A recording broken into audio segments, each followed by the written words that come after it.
আপনার শিশুও কি এভাবেই টেনশন করছে? ম্যাথের সাথে যুদ্ধ। গণিতের অঙ্কগুলো যখন সহজ মনে হয় না, তখন ভুল করার ভয় তাদের আটকায়। কিন্তু জানেন, এই ভয়ও কাটিয়ে ওঠা সম্ভব। ম্যাথ হতে পারে একটি মজার আর সৃজনশীল যাত্রা। ম্যাথ শুধুমাত্র কিছু চিহ্ন আর কিছু সূত্র নয়, এটি শিশুর চিন্তা করার ক্ষমতা বাড়ায়, সমস্যা সমাধানে দক্ষ করে তোলে এবং জীবনের অপরিহার্য স্কিল ডেভেলপ করে। সর্বোপরি এটি শিশুর মেধার বিকাশ ঘটায়। ম্যাথের সাথে দক্ষতা থাকলে ভবিষ্যতে সঠিক সিদ্ধান্ত নেওয়া, ভালো ক্যারিয়ার গড়া সব কিছুই সহজ হয়ে যাবে। তবে কেন শিশুরা ম্যাথকে ভয় পায়? প্রথম কারণ ভুল হওয়ার ভয়। একবার ভুল করলেই মনে হয় আর কখনোই পারবো না।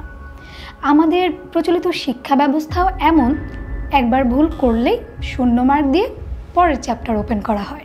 কিন্তু এই ভয়কেও দূর করা সম্ভব। ম্যাথ শেখানো যেতে পারে মজাদার আর সৃজনশীল উপায়ে। শিশুরা যেভাবে গেমস খেলে, সেভাবেই ম্যাথ সলভ করার আনন্দ তারা একবার পেলে আর কোনো চিন্তাই নেই। আপনার শিশুর ভবিষ্যৎ উজ্জ্বল করতে এবং ম্যাথের ভয় দূর করতে আজই ভর্তি করুন মজারুর ম্যাথ চ্যাম্পস কোর্সে। তাদের গণিত শেখার রাস্তাটা মজাদার করে দিন আর দেখুন তারা কিভাবে গণিতকে ভালোবাসতে শুরু করে। মজা শিক্ষাগুরু মজারু।